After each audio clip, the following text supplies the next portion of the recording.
regarding the taxation of the digitalized economy, and therefore I think it's a good, yeah, I mean, in a good position to share some thoughts. Yeah, let's just jump into it. And I wanted to say at the beginning, there will be time at the end for some questions, but please please feel free, because we are such a small group, just to interrupt me and ask your questions when I go along. So I don't see the chat box. I don't see when you raise your hand. Just interrupt me. That's no problem. Okay. So the background with regard to the taxation of the digitalized economy, you see that here, like a little bit of a timeline. And the important takeaway is it is all coming out of the BEPS final report on Action 1. So that issue that there's something happening with the digital/digitalized economy where the countries are not happy with was already identified during the BEPS project from 2013 to 2015.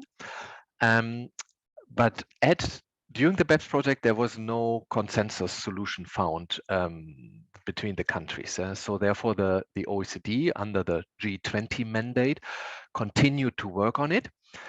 And it all culminated in last year. There was this statement on a two-pillar solution in July and in October, which is the political agreement within the inclusive framework that the countries want to act on it in a specific way.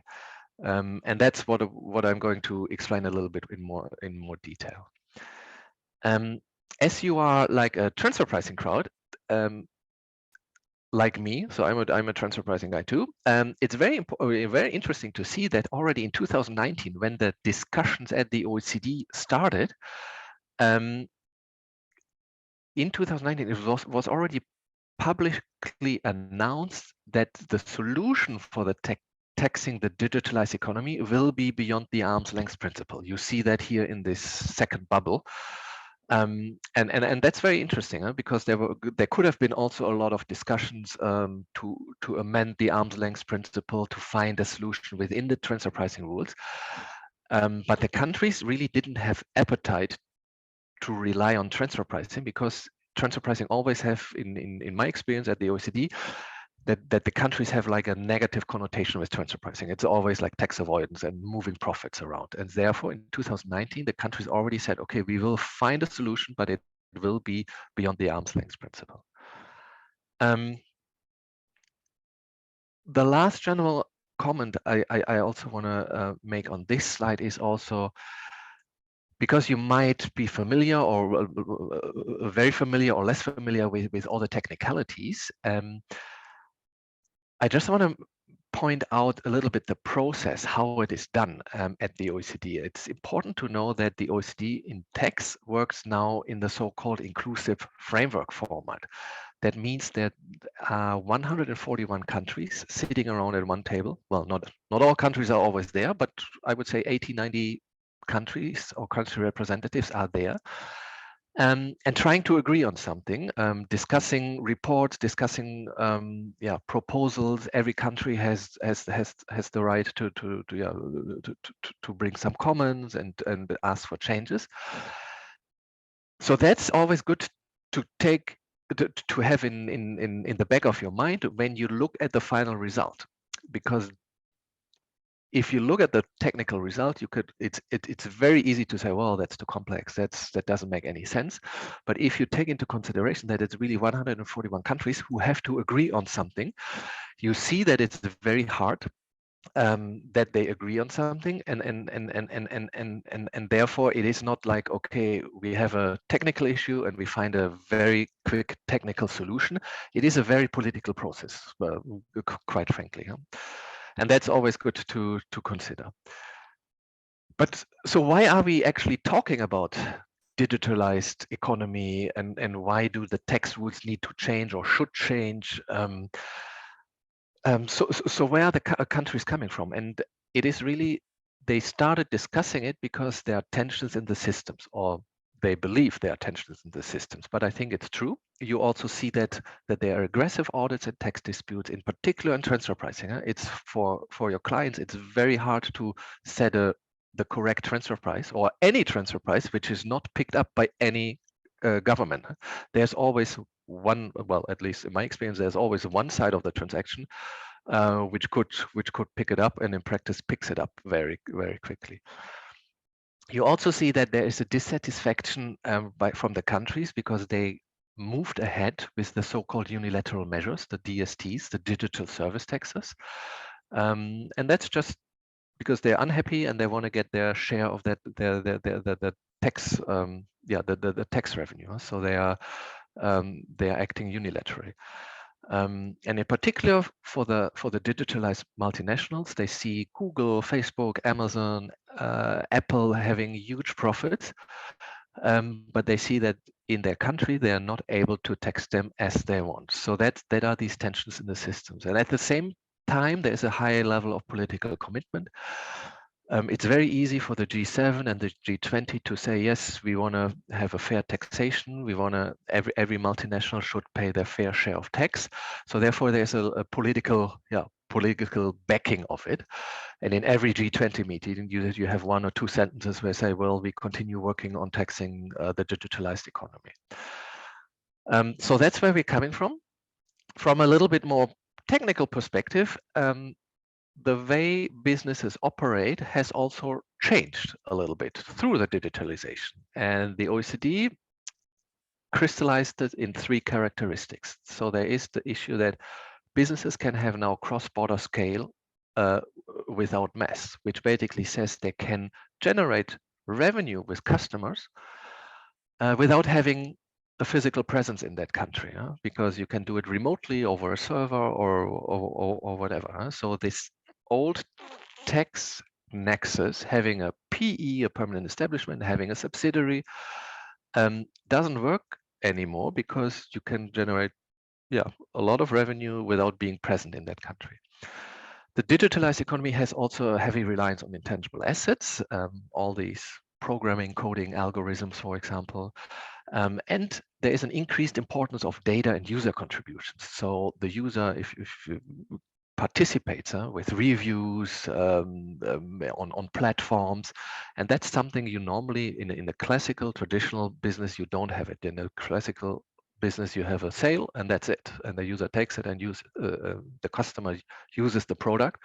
But here there is a back and forth, and there's the question, okay, where's the value created? There is the user contributions and the data, they have some value, but they are not reflected in the current taxation. So, and what has then been proposed or agreed last year politically? It's the so-called two-pillar solution. And that is the solution for resolving the direct tax challenges. So it doesn't deal with indirect taxes. It doesn't deal with VAT, because VAT is a different matter, and is probably already more advanced, because VAT you pay where the customer is already consuming it. But this two-pillar approach, it's just for the direct taxes, basically the corporate income tax. And we have a pillar 1 and a pillar 2. And the pillar 1 basically says or reallocates the taxing rights, taxing rights, and therefore also like the profit allocation of large multinational enterprises to the markets where the user is, where the user is. So that's pillar 1. Pillar 2 is the introduction of a global minimum tax that all multinational enterprises should pay at least 15% effective tax. Quite frankly, that has nothing to do with the digitalized economy. That just developed out of these out of the discussions, and is basically putting a floor to the tax competition. And I think we can do definitely like a separate webcast on pillar 2 and how it works, because it's also not that straightforward and there's implications, but I focus in our presentation today on pillar 1 because that's the more transfer pricing relevant, I would say.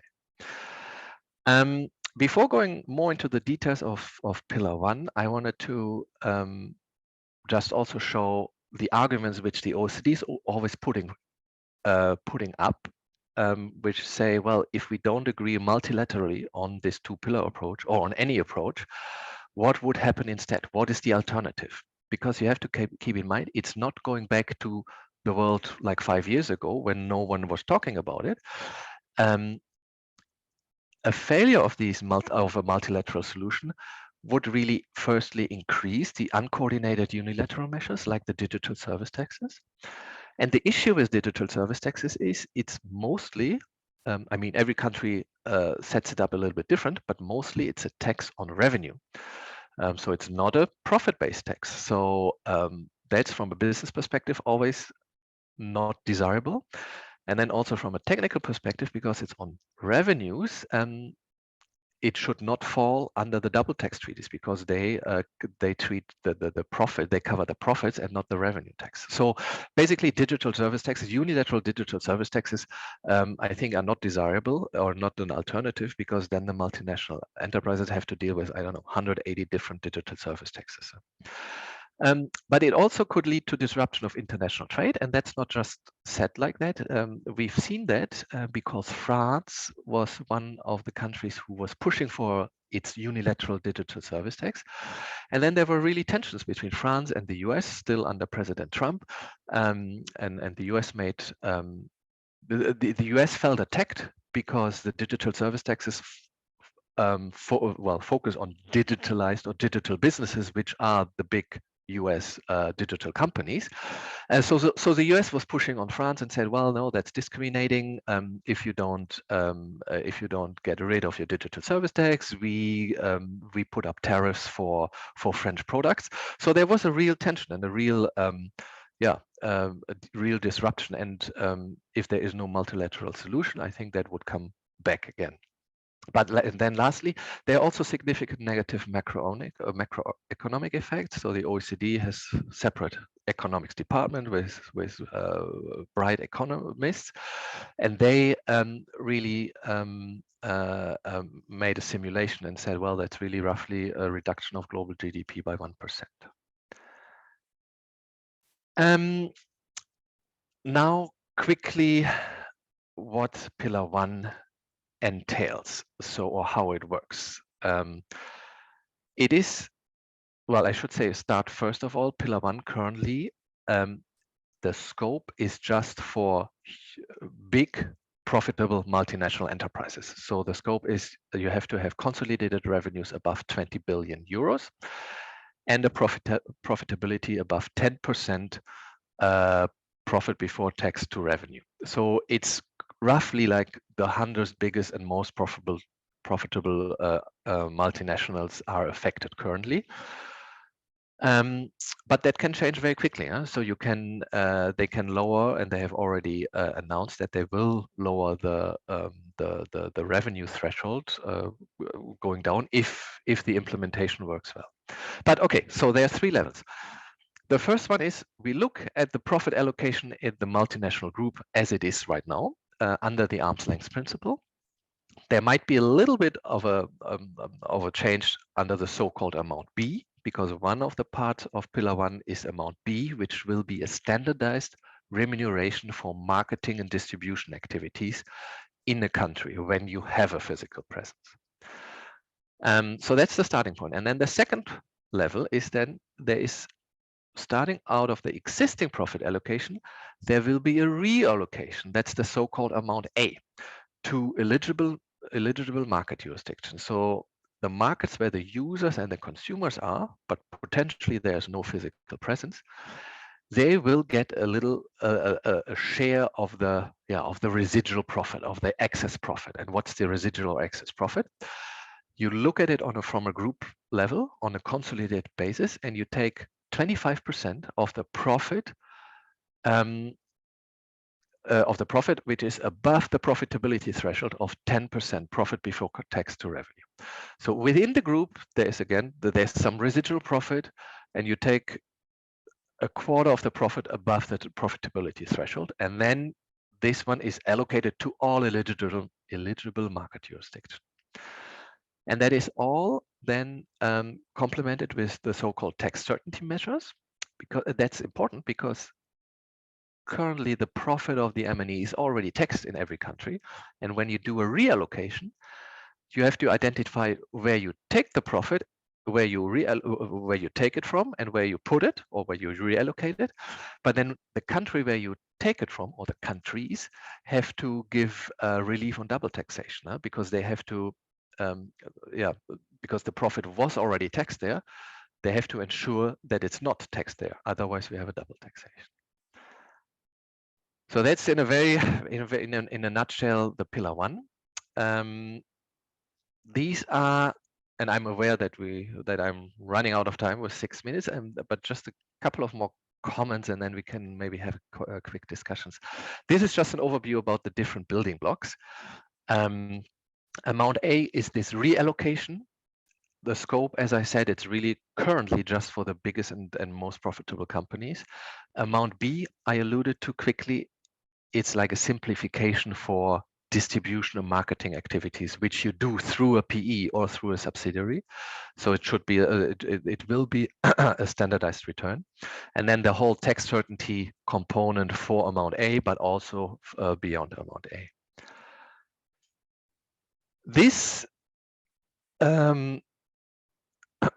this slide you don't have to read. Well, you can read it if you have time later on. I just put in that is the political agreement from last October. Huh? So that are that is what the 141 countries. Well, no, sorry, not all of the countries have agreed. I think 136 countries of the 141 countries have agreed to it. That is what they agreed to, and it is therefore. You see it because it fits on one slide. It is a very high level political agreement, and the OECD and the G20 under the G20 mandate, they are currently still working on all the technicalities. Well, not all the technicalities, but a lot of technicalities. So this might lead us to the question, okay, when will it come? Will it be relevant? When will it be implemented? I don't know. Pillar 2, the global minimum tax, is it's more advanced. It's definitely coming in 2024 for certain countries. We don't know how many countries, but certain countries will definitely implement or start with the global minimum tax in 2022. Pillar 1, there are still some technical issues to be resolved or agree on. So no one has really. Well, the OECD, their plan is to finalize it next year so that it can also start in 2024, 2025. But no one has really committed to this timeline. And then lastly, my last slide is just because when you change the international tax system, it's always, okay, how is the tax revenue affected? And that is just copied out of one of the OECD reports, the estimate of the tax revenue change, and it basically says, or let me make the couple of questions. So pillar 1, we were talking about the reallocation, and the OECD estimates that $100 billion, so that's the tax base of corporate income tax base, will be reallocated. So that's not the tax revenue, it's just the tax base. And that pillar 1 and pillar 2 could lead to an increase of global corporate income tax of about 50 to 80 billion US dollars annually. And that's important if you look at the table. Pillar 1 is just a reallocation. So there is actually not a lot of additional tax revenue to be gained. It is just a small portion, and you see here 5 to 12 billion per year, because the residual is nowadays probably allocated in low tax countries or lower tax countries and will be reallocated to market countries where a higher tax rate is. So therefore there's a little bit of a tax gain, but the big tax gain is coming from pillar 2. Yeah, and I think there's a chat question maybe. I can take 10 minutes more. So okay. Well, so now I rushed through it a little bit, but yeah, are there any questions maybe? Okay, Norman, many thanks for your presentation.